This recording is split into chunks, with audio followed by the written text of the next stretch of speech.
কবি কাজী নজরুল ইসলাম তিনি তার কবিতায় কইছেন, বিশ্ব যখন এগিয়ে চলেছে আমরা তখনও বসে বিবি তালাকের ফতোয়া খুঁজি কোরআন কিতাব চষে। খুবই লজ্জাজনক না ভাই বিষয়টা? খেয়াল করছেন কথাগুলি? জাগো আমরা বিধর্মী কই, জাগো আমরা কই পিছায় পড়া, আমাগো ধর্ম সবচেয়ে বেশি বিজ্ঞান ভিত্তিক ধর্ম, এরকম এরকম কত বেহায় দাবি।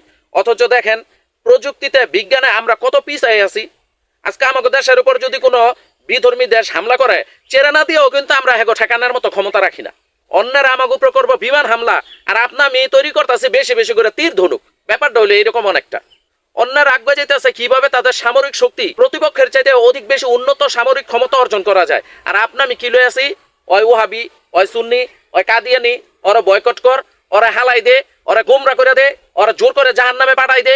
এতে করে কি আমাদের লাভ হইতেছে কোনো? আমাদের লজ্জা থাকা উচিত। আমরা মুসলমান সারা বিশ্বের মধ্যে গর্বিত জাতি হিসাবে দাবি করি, অথচ মুসলমান করলে সারা বিশ্ব আপনার হাতে গুণ্য কয়টা মুসলমান পাইবেন দেখেন। কারণ এক মুসলমানই আরেক মুসলমানের কাফির মুশরিক ফতোয়া দিতেছে, গোমরা ফতোয়া দিতেছে, বাতিল ফতোয়া দিতেছে। কিভাবে দাবি করেন আপনি মুসলিম, হ্যাঁ অমুসলিম? কিভাবে দাবি করেন আপনার মুমিন, হ্যাঁ কাফের? আপনার হক কথা আছেন, হ্যাঁ গুমরা। আর আমি হ্যাঁ তো আপনার একই কথা কইতাছে।